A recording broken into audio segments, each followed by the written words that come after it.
students, welcome to the online tutorial for Vidyapan Higher Secondary School. This video is for class 10 life science. In this video I will continue with the chapter 1, the locomotion part that I have started. I will continue with that.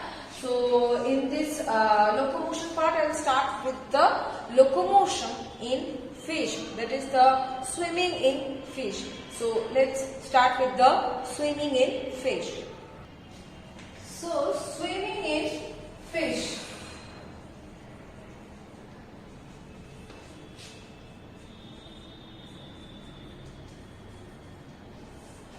So for the first thing, in case of swimming, the fish first and foremost obviously needs the fins. Apart from fins, it needs a particular type of muscle. And what is this muscle now termed as? Myotomuscles. So what is this myotomuscles? These myotomuscles are the V-shaped muscles, which is present on the either side of the vertebral column. Okay, it's a V-shaped muscle, and the contraction of the muscle, that is contraction of to the right hand or to the left hand of the body of the fish, causes the lateral movement on the opposite direction. Suppose the body of the fish is contracted on this side. So where do you think the fish will go? Obviously to this side only. Now that means if this side is contracted, that means this side is relaxed. Suppose like this. Okay, and suppose it is being contracted on opposite side. That means it is contracted in this side. So fish will go in this direction. So the side the direction in which the side is being contracted, the direction of the fish will be on that side only. Okay, this side getting contracted, that means this side is getting relaxed, so the body will move on this side. Am I clear? So contraction and relaxation of the myotomuscle helps in the movement of the fish, lateral movement of the fish. Next is that the fins of the fish. Fins are nothing but the appendages. What is these appendages?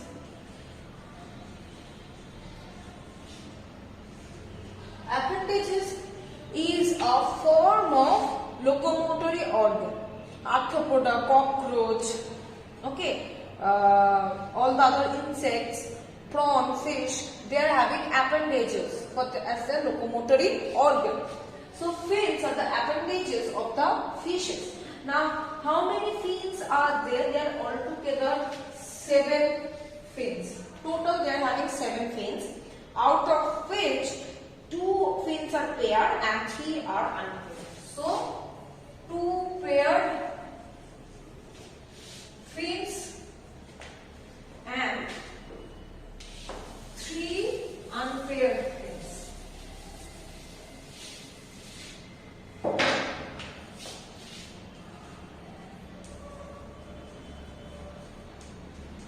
Okay, so paired and 3 unpaired.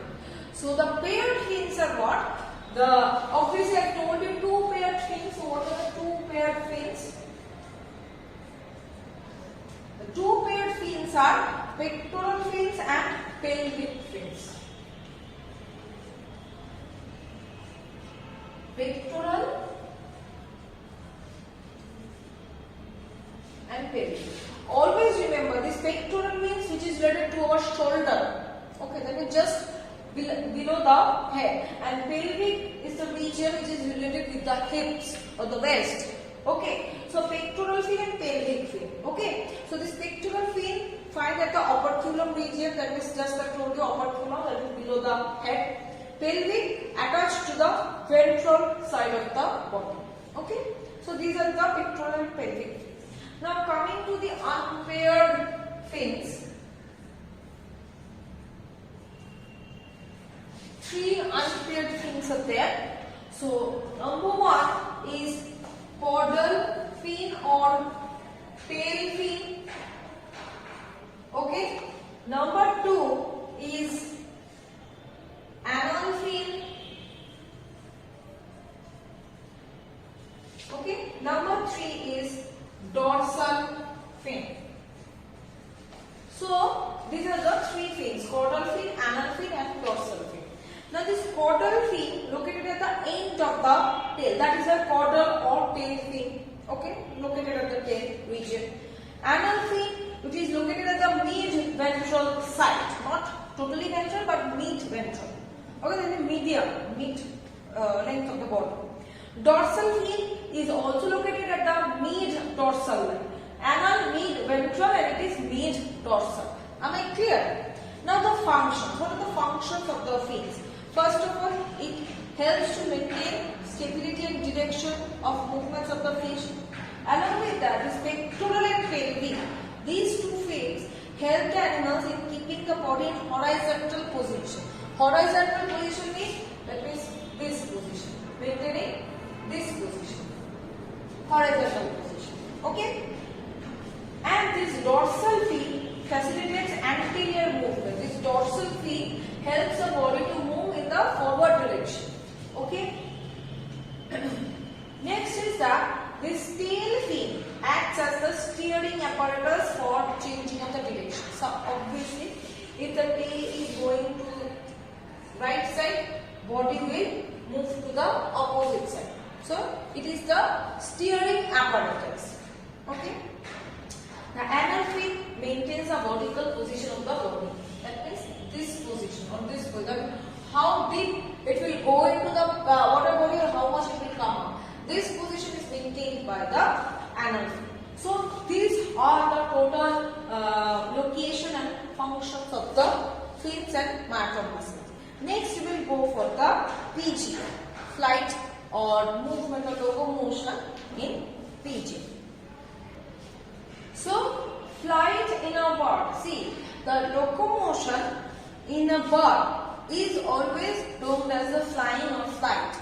The locomotion in fish is termed as the swimming. So flight in a bird, example we'll read about, that is the PG. That is what are the things that are helping the bird to fly.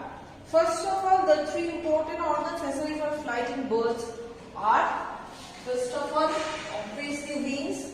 Without it, the birds cannot fly. Number 2 is feathers. Obviously, it is needed. Number 3, it is the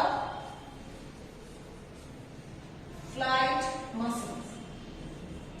So, these 3 are the important things which are needed by a bird to fly. Okay? First of all, we come to the wings. Okay? These are the nothing but the forelimbs of the birds. Our forelimbs and hind limbs, they are also having the forelimbs and hind limbs. Their forelimbs get modified into wings. These are the complex structure consisting of bones, muscles, nerves, blood vessels and feathers. Okay? And what are the functions? During the flight, the wings are expanded and flapped. Okay, it is being flapped, and by the action of flight muscles, obviously, in order to flap the wings, who is actually helping? These flight muscles.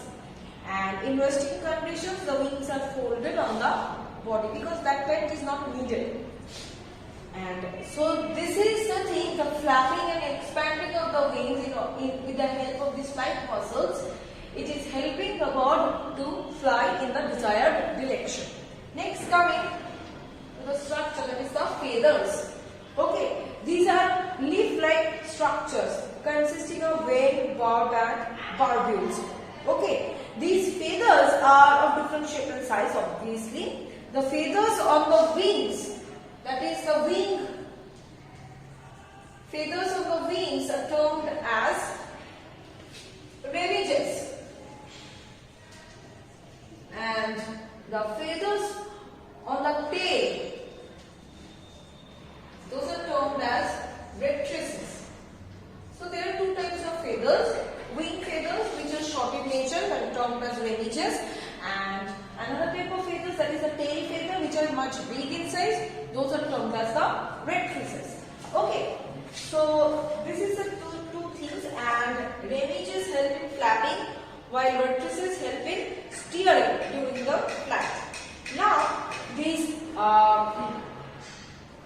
feathers actually do what? They increase the surface area, which helps in flight, as well as it maintains the body temperature. It regulates the body temperature. It contains the heat of the body within the body only. Okay, that is thermoregulation, and it acts as the waterproof coat. Understood? See, the feathers actually look like so.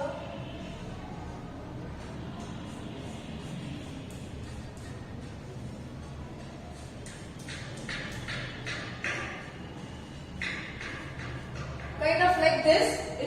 It do look like it is the hollow shaft. Now this shaft continues. Okay, and from this shaft the feathers or the leaf-like structures coming out, which is termed as the vein. Okay, and when I am doing this vein, what I am getting? See, this is the hollow shaft. The vein is coming up from there. And now if I will classify this vein, what I will get? I will get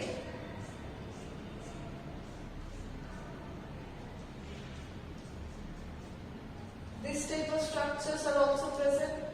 If I classify the vein,